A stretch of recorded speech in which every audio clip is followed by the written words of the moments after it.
Hello बच्चों, welcome to online Guruji class. और आज हम चैप्टर 1 और चैप्टर 2 में जो पेपर सॉल्यूशन है, आपके एग्ज़ाम में प्रश्न किस तरह से आते हैं उसका सॉल्यूशन मैं आपको बताऊंगा। तो लेट्स स्टार्ट। कुछ इस तरह से सबसे पहला प्रश्न आपके सामने पूछा जाता है, अधोदत्तस्य गद्य खंडस्य आंग्ल भाषायाम अनुवाद कुरुत। आंग्ल भाषा मीन्स इंग्लिश में आपको ट्रांसलेशन करना है। तो आपका कुछ इस तरह से स्टार्ट होगा। तो देखिएगा, सबसे पहले इस तरह से आपके पास में आएगा, अथ तेषाम तत्कुलिशोपम वचनम समाकर्ण्य मत्स्याः परस्परम प्राहु। तो कुलिशोपम का मतलब होता है रिजेंबलिंग थंडरबोल्ट, जिसे हम कहते हैं। तो एक बार देख लेते हैं। ट्रांसलेशन कुछ इस तरह से आपके बनेगा, then having heard attentively their speech resembling a thunderbolt, the fish said to one another। तो यहाँ पर एक शब्द है प्राहु। प्राहु का मतलब होता है स्पीक, बोलना। तो एक मछली दूसरे मछली को कहती है। अब क्या कहती है? श्रुतो अयम धीवरा लाप, this conversation of fisherman is heard. क्या आपने जो फिशरमैन थे उनकी बातें सुनी? तो आगे कहते हैं, अधुना अस्माभिः किम कर्तव्यम। तो अब आगे जो है, अब आगे हमें क्या करना चाहिए? तो कहते हैं this conversation fisherman, now what should be done by us. Now what should be done by अस। अब हमको क्या करना चाहिए? तो आगे वो कहते हैं कि आगे क्या कहते हैं, देखते हैं। आगे ये कहते हैं, तत्र अनागत विधाता नाम मत्स्यः प्राह। तो वहाँ पे जो अनागत नाम का जो मत्स्य होता है, वो प्राह का मतलब पहले ही मैंने आपको बताया, स्पीक। तो दिस कहते हैं, देन फिश द नेम अनागत विधाता देयर सेड। वो क्या कहता है कि नूनम प्रभात समय धीवरा अत्र आगम्य मत्स्य संशयम करिष्यन्ति इति मम मनसे वर्तते। कहना चाहता है, I think the fisherman will indeed come here and destroy the fish totally, so it is not to right stay here even for a moment. तो एक क्षणमपि का मतलब होता है फॉर अ मोमेंट। कहने का मतलब एक पण क्षण अहिया रोकावो જોઈએ नहीं। तो कुछ इस तरह से ट्रांसलेशन आपके सामने आपको लिखना है। Then having heard attentively their speech like resembling thunderbolt. Resembling thunderbolt का मतलब होता है वज्र के समान। The fish said to the one another, एक मछली दूसरे मछली को कहती है, this conversation of fisherman is heard, now what should be done by us. The fish name Anagat Vidata here said, I think the fisherman will indeed come here and destroy the fish totally, so it is not to right stay here even for a moment। तो कुछ इस तरह से आपको translation लिखना है। तो number 2 प्रश्न की ओर बढ़ते हैं। नंबर 2 प्रश्न में क्या है, आपके सामने एक पैराग्राफ दिया होगा, वन पैसेज दिया होगा। तो इसी में से यहाँ से लेकर यहाँ तक में इसी में से प्रश्न पूछे जाएंगे। एक बार हम इसको पढ़ते हैं। मयूर अतीव सुंदर विहग तस्य पुच्छ मनोहर, वर्षासु यदा घनानां गर्जना श्रूयते तदा मयूर हर्षेण नृत्यति, वृक्षस्य शाखायां स्थित सह मधुरकेकाभिः अस्मान् आह्लादयति, तस्य रमणीयं रूपं दृष्ट्वा मनोहराश्च केकां श्रुत्वा बाला मोदयन्ते, मयूरस्वरो मधुरो काकस्यतु पुरुष।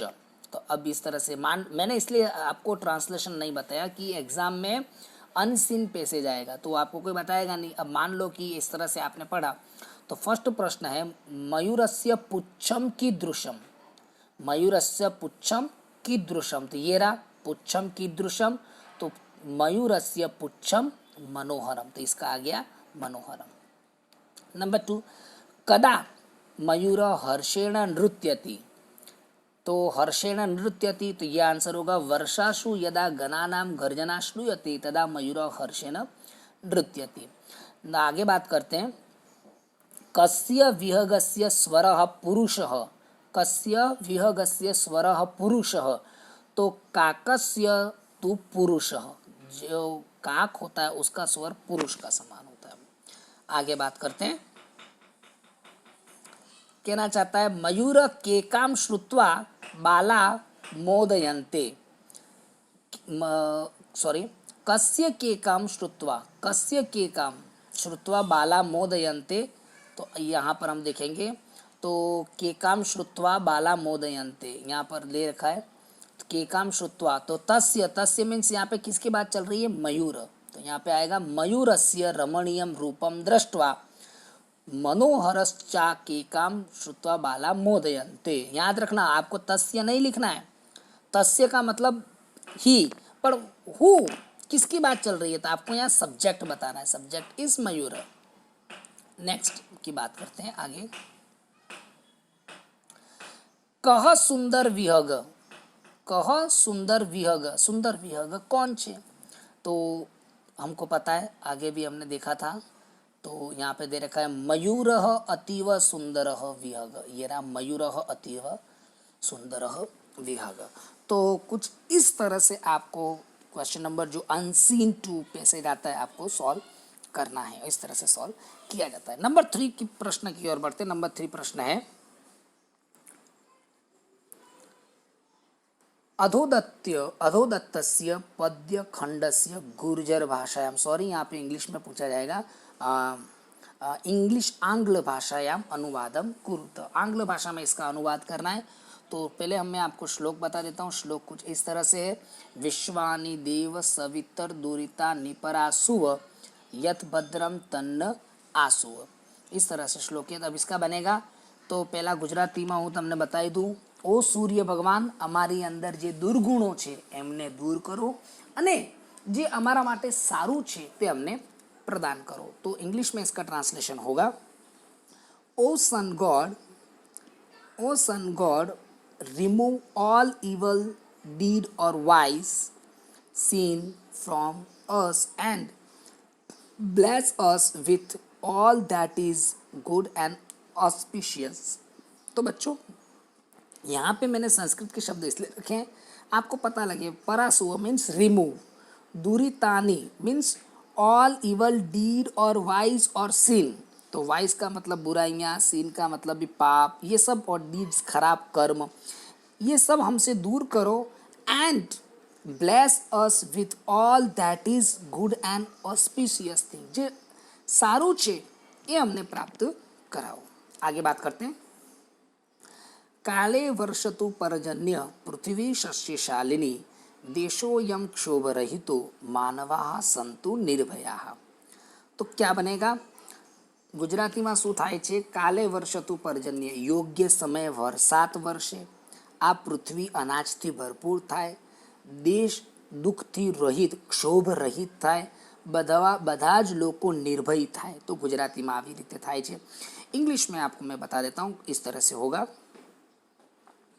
इंग्लिश में इस तरह से ट्रांसलेशन होगा, may rain fall at the right time, may the earth look beautiful with crops, may this country B free from disturbance, may human being B free from fear.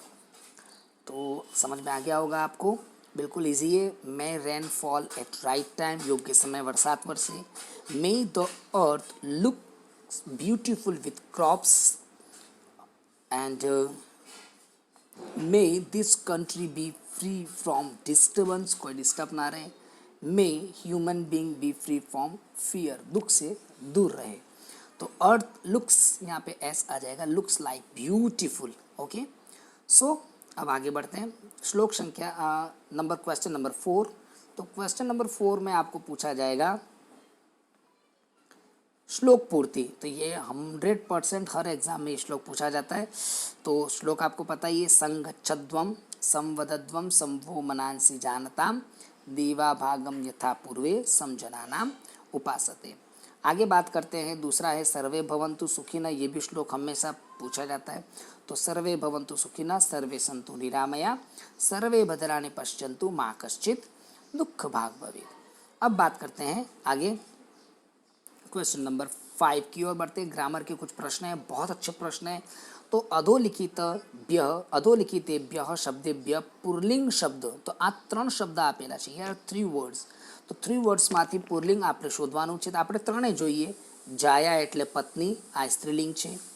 દૂરીતમ એટલે દૂર કરો, આ નપુંસકલિંગ છે, કારણ કે અહીંયા મ છે। અને નિરામયઃ, નિરામયઃ આ પુલ્લિંગ શબ્દ છે। તો આનું રાઈટ આન્સર છે નિરામય। એક્ઝામમાં પણ આવી રીતે 3 ઓપ્શન હશે, 2 રોંગ 1 રાઈટ। તો you have to find out. Question number 2, અધોલિખિતેભ્ય શબ્દેભ્ય સ્ત્રીલિંગ શબ્દ આપણે શોધવાનું છે। તો સ્ત્રીલિંગ શબ્દ મત્સ્યઃ पुल्लिंग છે। नीरम, अभी मैंने आपको कहा म नपुंसकलिंग में आता है, तो नीरम हो गया आपके नपुंसकलिंग। तो आहार वृत्ति ये हो गया आपके स्त्रीलिंग का शब्द, आहार वृत्ति। आहार वृत्ति का मतलब होता है जो भी हम भोजन इत्यादि ग्रहण करते हैं उसे आहार वृत्ति इत्यादि कहा जाता है। चलिए आगे, अधोलिखितेभ्य शब्द रूपेभ्य नपुंसकलिंग शोधवानु छे। तो वी नो दैट नपुंसकलिंग जालम म, अभी मैंने आपको बताया था, ये भी नपुंसकलिंग, ये भी नपुंसकलिंग और ये नपुंसकलिंग। आलापह ये हो गया पुल्लिंग, क्योंकि विसर्ग के साथ जुड़ा हुआ है पुल्लिंग। आलाप એટલે जो भी हम जो आलाप दुख प्रकट करते हैं उसे। पृथ्वी, ऑलरेडी पृथ्वी स्त्रीलिंग है, आपको भी पता है। क्वेश्चन नंबर 4, विरुद्ध शब्द हमको बताना है। तो यहाँ पे प्रश्न है स्वह। स्वह का मतलब होता है टुमोरो, टुमोरो का मतलब काले। तो इसका अपोजिट होगा अद्य, आजे। ये कुछ हो, स्व स्व कुछ नहीं है, इसका अपोजिट ये है। अब आगे बात करते हैं, रेखांकित शब्दस्य कृदंत बतावानुं छे। तो यहाँ छे व्यापी तव्याहा, तव्याहा याद रखना। जहाँ भी कहीं भी तव्य हो, तव्याहा पूछा जाता है तो वो होता है आपके विद्यार्थ। ओनली य होय, ओनली य होय ए संबंधक छे, संबंधक।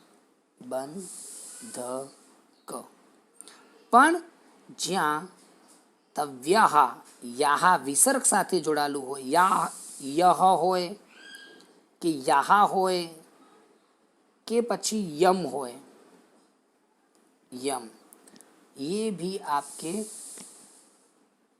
विद्यार्थ में आएगा। सो आई होप बच्चों टेस्ट 1 ये सॉल्यूशन आपको पसंद आया होगा। तो इसे लाइक करो, शेयर करो, जिससे और भी बच्चे इसका लाभ उठा सकें। ओके बच्चों, बाय बाय, खुश रहो, आनंद करो।